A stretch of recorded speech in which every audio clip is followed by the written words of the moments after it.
அனைவருக்கும் வணக்கம். இன்னைக்கு நம்ம ஒரு 15க்கு 10 அளவுள்ள ஒரு டிஎம்கேக்கான பேனரு. இதுதான் நம்ம பேனரை நம்ம கட் பண்ணி ஃபோட்டோ நான் செட் பண்ணி வச்சுருக்கேன். எப்படி கலர் கரெக்ஷன் பண்ணலாம், இந்த ஃபோட்டோவில் கொஞ்சம் கரெக்ஷன்லாம் பண்ண வேண்டியது இருக்குது. ஏன்னா எங்கள் கண் இதெல்லாம் பார்த்தீங்கன்னா மஞ்சள் பிளாக்காக இருக்குது. இதை எப்படி சரி பண்ணலாம், அது பேக்ரவுண்டை எப்படி செட் பண்ணுறாங்க அதை பற்றி பார்த்துருவோம். சரிங்களா? ஃபோட்டோஷாப் சிசியை ஓப்பன் பண்ணிக்கிறேன். டபுள் கிளிக் பண்ணா எனக்கு இந்த நான் செட் பண்ணி வச்சிருக்கக்கூடிய இந்த ஃபைலில் இது எல்லாமே நார்மல் ஒரு இமேஜ் தான். இந்த ஃபோட்டோலாம் நம்ம கட் பண்ணி வச்சுருக்கோம். இதில் இருந்தாலும் இந்த ஃபோட்டோவில் கொஞ்சம் கிளாரிட்டி கொஞ்சம் கம்மியாக இருக்குது. உங்கள் கண் பகுதியெலாம் கொஞ்சம் தெரியாமல் இருக்குது. அதை எப்படி சரி பண்ணுறது அப்படிங்கிறத பற்றி பார்த்துருவோம். ஷிஃப்ட்டை ஹோல்ட் பண்ணியிருக்கேன், எலிப்ஸ் டூலை கிளிக் பண்ணியிருக்கேன், இவங்க ஃபோட்டோ கிளிக் பண்ணிட்டேன். கிளிக் பண்ணிட்டு கண்ட்ரோல் ஜி கொடுக்குறேன், கண்ட்ரோல் யூ கொடுத்துட்டு இந்த இடத்துல சேச்சுரேஷனை கொஞ்சம் இன்க்ரீஸ் பண்ணுறேன். அதேமாதிரி லைட்னஸ் கொஞ்சம் இன்க்ரீஸ் பண்ணுறேன். எரேஸ் டூல் எடுக்கிறேன். ப்ரஷோட சைஸை கம்மி பண்ணுறதுக்கு ஓப்பன் ப்ராக்கெட் கொடுத்து நான் கம்மி பண்ணிக்கிறேன். சரிங்களா? இந்த மாதிரி பண்ணும்போது இந்த பிக்சரோட ரியாலிட்டி மாறாமல் இருக்கும்.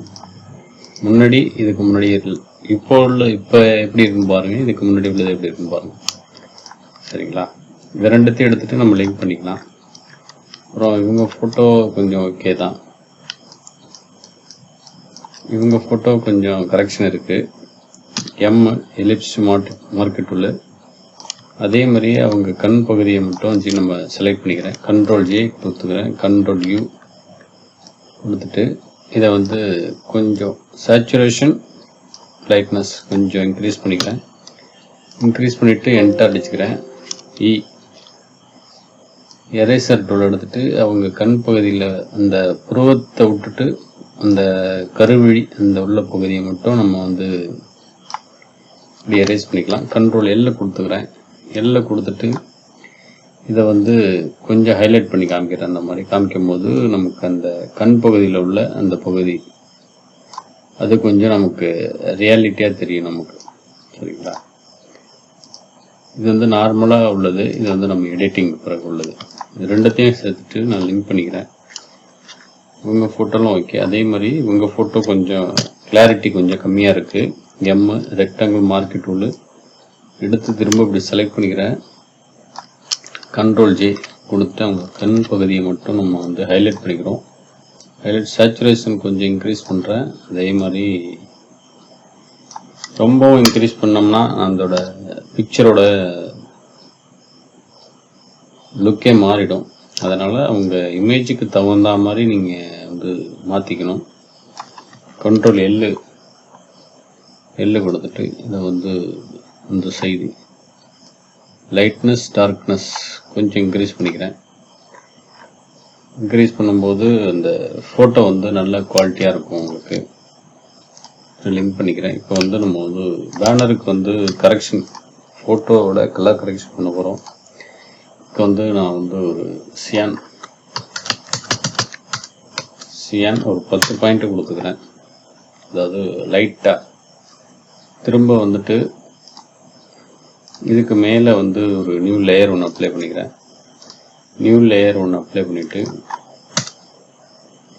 சியான் ஒரு 60 கொடுத்துக்கிறேன். ப்ரஷ் டூலு ப்ரஷோட சைஸை ப்ரெஸ் பண்ணுறதுக்கு க்ளோஸ் ப்ராக்கெட்டை ப்ரெஸ் பண்ணும்போது நமக்கு இந்த பேக்ரவுண்டு நல்ல கலர் தெரியும். பேக்ரவுண்டில் ஒரு தலைமை செயலகத்தோட ஒரு இமேஜை தான் நான் பேக்ரவுண்டாக வச்சுருக்கேன். இதுக்கு மேலே என்னென்னா 80 பிளாக் கொஞ்சம் ஆட் பண்ணிக்கிறேன். ஒரு 50 கம்மியாக இருக்குது அப்படிங்கிறதுனால ஒரு 70 வச்சுட்டு ப்ரஷ் டூல் கிளிக் பண்ணிக்கிறேன். கிளிக் பண்ணிட்டு ப்ரஷோட சைஸை குறைச்சிக்கிறதுக்கு ஓப்பன் ப்ராக்கெட்டுன்னு சொல்லியிருக்கேன். ஓகேங்களா? ஒரு 3 கிளிக் பண்ணிக்கிறேன். 3 கிளிக் பண்ணும்போது ஃபோட்டோ எனக்கு நல்ல குவாலிட்டியாக தெரியுது. இந்த பேக்ரவுண்ட் லுக்கு எனக்கு கிடைக்குது. சரிங்களா? இப்போ இந்த லேயருக்கு மட்டும் என்னென்னா ஒரு டெக்ஸ்டர் எஃபெக்ட் வந்து ஆட் பண்ணுறேன். ஃபில்டர் கேலரி போகிறேன். டெக்ஸ்டரில் ஸ்கேலிங் அப்படிங்கிறத ஒரு 10 பாயிண்ட் வச்சுக்கிறேன். 10 பாயிண்ட் வைக்கும் போது எனக்கு இந்த மாதிரி டெக்ஸ்டர் எஃபெக்ட் வந்து நமக்கு அப்ளை ஆகிடும். இது கம்மியாக இருக்குது அப்படிங்கிறதுனால திரும்ப போகிறேன். ஃபில்டர் கேலரி திரும்ப நம்ம செட் பண்ணது இன்னொரு முறை வந்து இதுக்கு அப்ளை ஆகும். ஓகேங்களா? இப்போ வந்து இதுக்கு வந்து ஒரு பேக்ரவுண்டு, இந்த இடம்லாம் கொஞ்சம் இது நீட்னஸாக இருக்குது, இருந்தாலும் நான் ஒரு சில பேக்ரவுண்ட் வந்து ஆட் பண்ணுறேன். டவுன்லோடு பண்ணிக்கிறேன் நெட்டில். கலர் பேக்ரவுண்ட் அப்படின்னு போட்டு டைப் பண்ணிக்கலாம்.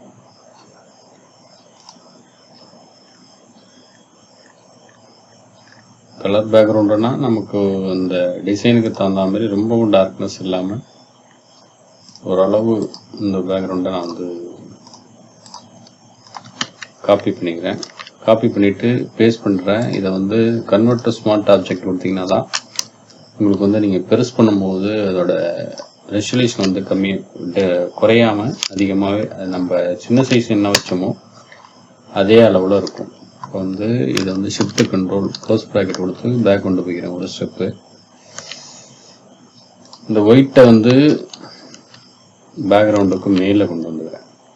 இப்போ வந்து பார்த்தீங்கன்னா இந்த எஃபெக்ட் நமக்கு ஓகே, பட் இருந்தாலும் இது வந்து ஒரு சிம்பிளாக இருக்குது. இதை வந்து இன்னும் கொஞ்சம் அழகுபடுத்துறதுக்காக ஒரு டெக்ஸ்டர் எஃபெக்ட் உள்ள ஒரு பேக்ரவுண்டு, டெக்ஸ்டர் பேக்ரவுண்டு அப்படின்னு நான் கொடுத்துக்கிறேன். டெக்ஸ்டர் பேக்ரவுண்டு கொடுக்கும்போது இந்த மாதிரியான பேக்ரவுண்ட்லாம் வரும். இதில் வந்துட்டு ஓப்பன் நியூ லேயர்னு கொடுத்துட்டு காப்பி பண்ணிக்கிறேன். Paste convert smart object control D போட்டு நல்ல இந்த அளவுக்கு பெருசு பண்ணிக்கிறேன்.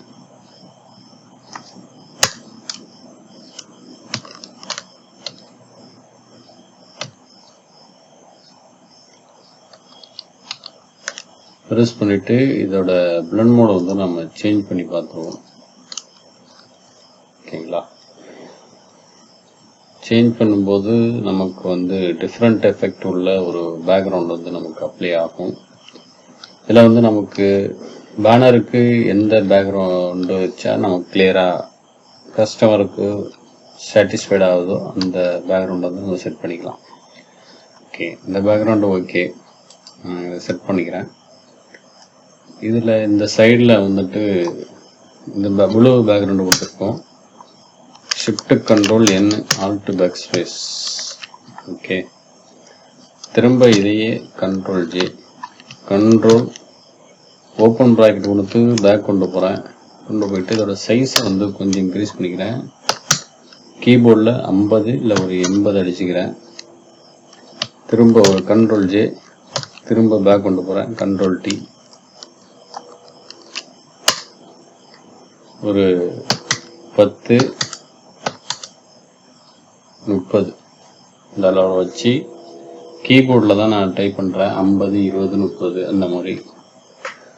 இந்த மாதிரி நம்ம குறைக்கும் போது நமக்கான அந்த அவுட்புட்டுங்கிறது நமக்கு கிளியராக கிடைக்கும். இது வந்து தலைமை செயலகம், இது வந்து ஒரு இமேஜ் நெட்டில் இருந்து தான் டவுன்லோடு பண்ணேன்.